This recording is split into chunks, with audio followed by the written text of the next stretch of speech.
তো আসলে কালকে ডিউটি ছিল না। কার ডিউটি ছিল? স্যার সকালবেলা এনার কাজটা তো আসলে আমি করছিলাম। কার ডিউটি ছিল বলেন? স্যার ওটা তো রোস্টার কিনতে হবে। হ্যাঁ, রোস্টারে দেখতে হবে। আনেন রোস্টার, যান রোস্টার আনেন। কার ডিউটি ছিল? যান নিয়ে এসে রোস্টার ডিউটি আনেন, যান। আমি বসলাম এখানে, যান।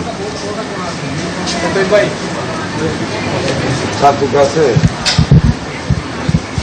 একজন রোগীকে বাহির থেকে স্যালাইন কিনতে হয়েছে এবং সেটি কেন হলো, বাহির থেকে কেন স্যালাইন কিনতে হলো, সেটি আসলে মূলত মন্ত্রী জানতে চাচ্ছেন। মমিন একটু ফ্রেম দাও, সেই বিষয়টি জানার চেষ্টা করছি।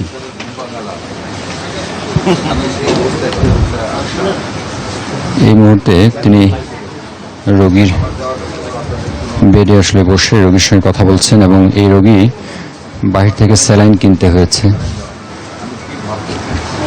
বাহির থেকে কেন স্যালাইন কিনতে হলো একজন রোগীকে, সেটি কিন্তু মূলত মন্ত্রী এখানকার যিনি তত্ত্বাবধায়ক আছেন,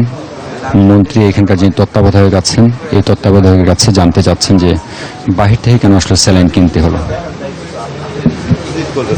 ঠিক আছে, ইনচার্জ সিস্টার থাকে, ইনচার্জ সিস্টার সব ইয়ে করে, আমরাও এসে ভিজিট করি সারপ্রাইজ, কিন্তু ওই যে প্রতিটা রুগী তো আমরা যাইতে পারি না স্যার, কিন্তু এটা সিস্টার ইনচার্জের অবশ্যই না, প্রতিটা রোগী আপনি যেতে পারবেন, আমি বলবো না। জি স্যার, হিউম্যানলি ইম্পসিবল। জি স্যার, কিন্তু আপনি আপনার মানে মরালটা হাই করার জন্য সবারে বলবেন তো। এই মেয়েটা তো খুব ধনী করে মেয়ে, এখানে আসছে, এখানে আমার ওষুধটা আছে কিন্তু সে কিনে আনতে হইলো। কত টাকা দিয়ে কিনছো মা? কে কিনছে? তোমার আম্মু কিনে। না স্যার, এটা অবশ্যই আমাদের দিয়ে স্যার। তারপরে এখন থেকে প্রতিটা পেশেন্টকে আমরা করবো স্যার। টেস্ট কোথেকে করেছো? এখানে নিচে কত নিছে? 1100 টাকা কি টেস্ট? রক্ত টেস্ট। এটা স্যার আমি বলি স্যার, ইলেকট্রোলাইটটা এখানে হয় না স্যার, আমি বললাম আগের রিপেয়ার স্যার, ইলেকট্রোলাইট স্যার এটা, এই যে স্যার এটা সেরাম ইলেকট্রোলাইট, এটা এখন হচ্ছে না স্যার, আমরা টেন্ডারের পর সব শুরু করবো, এই স্যারকে বলছি স্যার। এটা স্যার রিয়েজেন্ট ছিল না, তারপর মেশিনের একটু সমস্যা ছিল, আমি এসে মেশিন ঠিক করছি স্যার। রিয়েজেন্ট নাই না স্যার, আগে টেন্ডারে না কিনতে তো আমি এখন কিনতে পারি, আগে স্টক শেষ। এটা ছিলই না স্যার, মানে এটা আগের টেন্ডারে কেনাও হয়নি স্যার। এখন মেশিন একটাই টেস্ট করেছো? জি স্যার।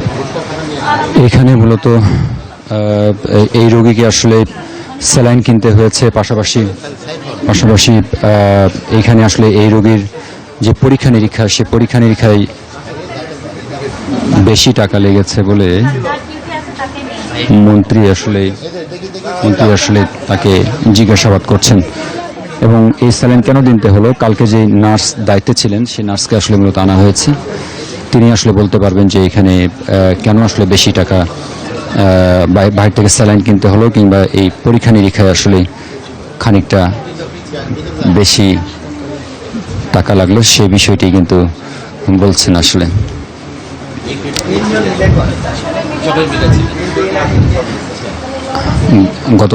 গতকালকে যে নার্স দায়িত্বে ছিলেন মূলত সে নার্সকে ডেঙ্গু রোগী ছাড়া যারা আছে তাদের লিখে দিতে বলছে।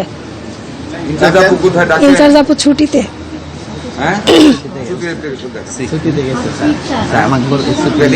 কেন বলবেন যে স্যালাইন ডেঙ্গু রোগীর জন্য, ওদের জন্য না, কেন কে শিখেছে? হয়তো ওইভাবে বলা হয়নি স্যার, কিন্তু মানে অনেক সময় হলো ডেঙ্গুর জন্য একটু ইয়া করে, তারপর আমি আপনাকে বলে দিই স্যালাইন মানে distinctly remain separate from other patients. এটা বলি নাই তো আপনাকে? আমাদের হার্টসোল আর কলেরা অ্যাভেলেবেল এই ওয়ার্ডে। এই ওয়ার্ডে হার্টসোল আর cholera saline available. Cholera saline available, সব স্যালাইন অ্যাভেলেবল, স্যালাইনটা লেখা নাই যে এটা ধরে। মন্ত্রী বলছে যে এখানে আসলে সব স্যালাইন থাকার কথা, কিন্তু এখানে নার্সরা বলছে যে শুধুমাত্র কলেরার যে স্যালাইন সেটি অ্যাভেলেবল আছে, অন্যান্যগুলো আসলে নেই। সেটি মন্ত্রী আসলে জানার চেষ্টা করছেন যে কেন নেই আসলে এখানে, সে বিষয়টি জানার চেষ্টা করছেন, আমরা সেটি আপনাদেরকে দেখাচ্ছি।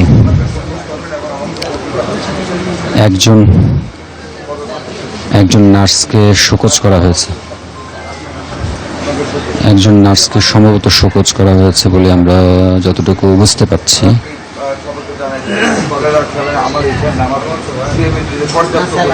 কলেরার যে স্যালাইন সেটি আসলে কেন পর্যাপ্ত নেই, কিংবা বাহির থেকে কেন কিনতে হয়েছে, সেই বিষয়গুলি আসলে জানার চেষ্টা করছে।